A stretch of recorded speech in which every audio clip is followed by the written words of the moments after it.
ایک مصرع بہت پریشان کیا گمان صاحب، قوموں کی حیات ان کے تخیل پہ ہے موقوف. معلوم نہیں ہے شعراء اور استاد شعراء بہت سے موجود ہیں، کوئی میری علامہ اقبال کی اس بات سے اتفاق رکھتا ہے کہ نہیں،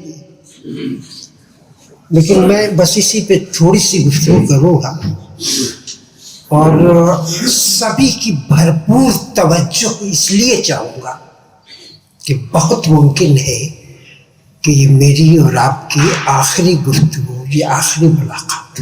اللہ نہ کرے. اللہ ہی تو کرتا ہے. کرے گا تو وہی. بندوں کی چاہت کا لحاظ میں رکھو.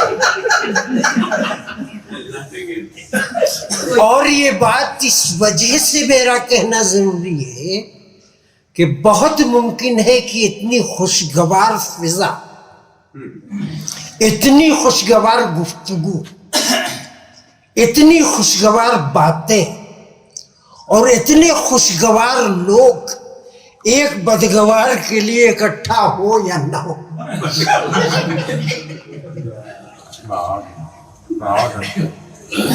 گفتگو یہ کرنی ہے کہ کچھ الجھنے ہیں، سفینہ بھنور میں ہے. آپ سب کی دعاؤں کی طلب مجھے یہاں کھینچ کے لائی. چیئرمین صاحب سے فون کر کے وعدہ بھی لیا تھا کہ تھوڑا وقت آپ دیں گے تو میں آؤں گا. ان کے وعدے کی انہوں نے بھی لاج رکھی اور میں نے بھی لاج رکھی، یعنی یہ لاجین والی محفل.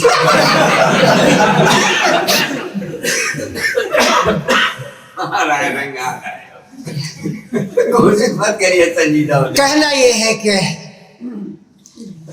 25 سال کے مئو کے قیام کے دوران نہ جانے کتنے رفقا رہے، نہ جانے ان سے کیسی کیسی گفتگو ہوئی. اگر امیر حمزہ سے کہیں کوئی لغزش ہوئی ہو تو آپ کو اللہ کا واسطہ معاف کر دیجیے گا اور دعاؤں میں یاد رکھیے گا، کیونکہ جی 25 کا عمر سن 1976 سے کہیے. نہیں، وہ میں کام جب سے ایک فعالیت تھوڑی پیدا ہوئی تو بہت سے اختلافات بھی پیدا ہوئے، بہت بڑی بات ہے. اور اختلافات اگر ادب میں نہ ہو، تنازعات اگر ادب میں نہ ہو، نقد و نظر اگر ادب میں نہ ہو تو ادب نہیں، خضرا و پودوں کی طرح. کوئی اور معنی نہ دیجیے گا میری گفتگو کو، لیکن ہمیشہ یہ ہوتا آیا ہے کہ ایک ادیب دوسرے ادیب کا، ایک شاعر دوسرے شاعر کا حریف ہوتا رہا ہے. نکتہ چینیاں بڑی ضروری چیزیں ہیں. میں نکتے ادھر ادھر کرنے کی بات نہیں،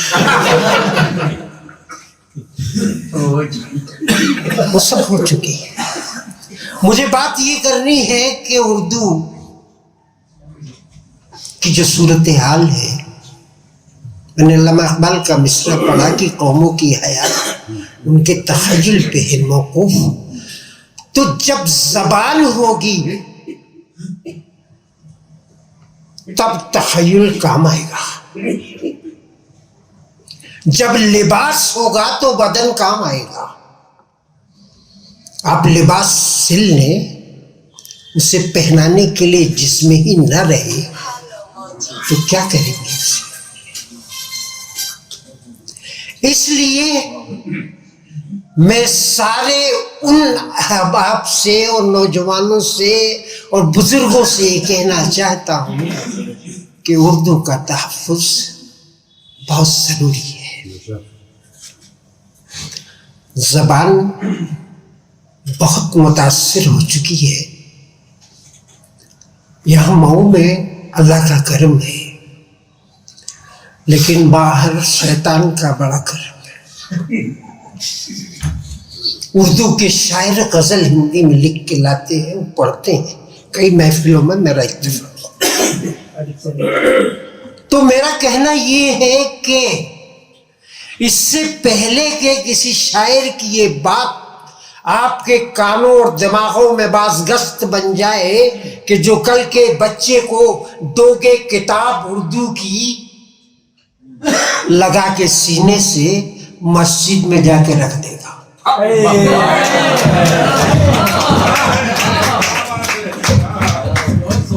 तो बचा लीजिए, अमीर हमजा की उम्र बहुत हो गई है,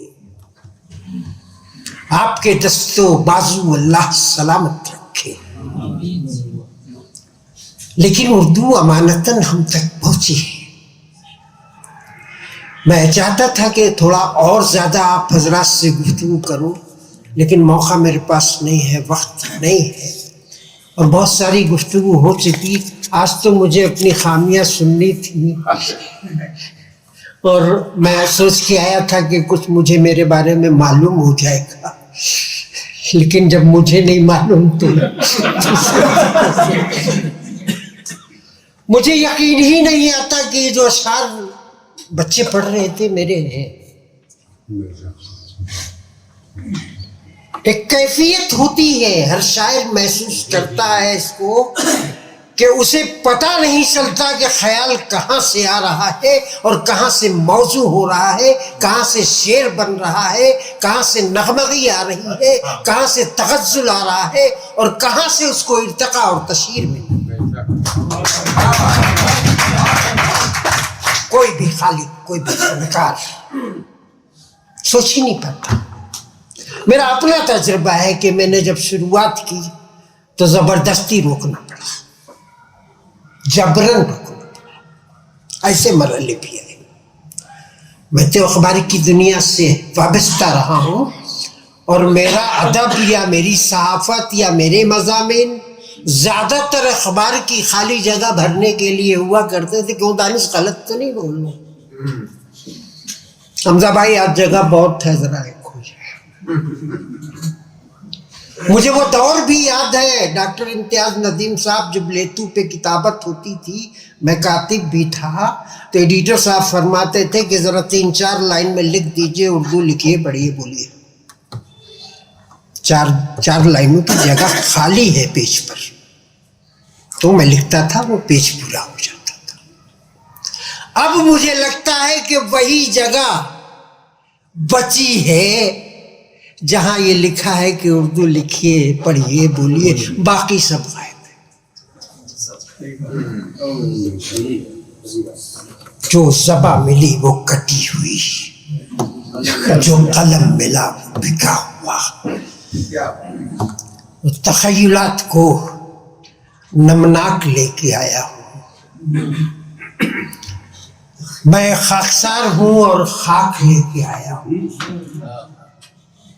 तख़य्युलात को नमनाक लेके आया हूँ, मैं खाकसार हूँ और खाक लेके आया हूँ। जरा सी लज्जते इदराक लेके आया हूँ,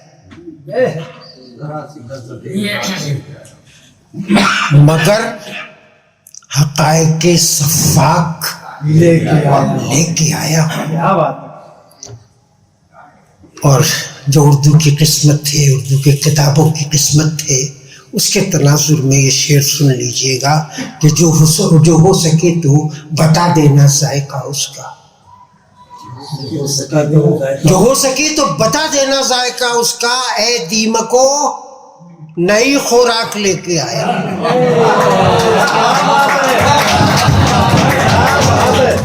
ए दीमको नई खुराक लेके आया हूँ। और जो दांत पीसते रहते हैं बेस्तर अपना, जो दांत पीसते हैं बेस्तर अपना, मैं उनके वास्ते मिसवाक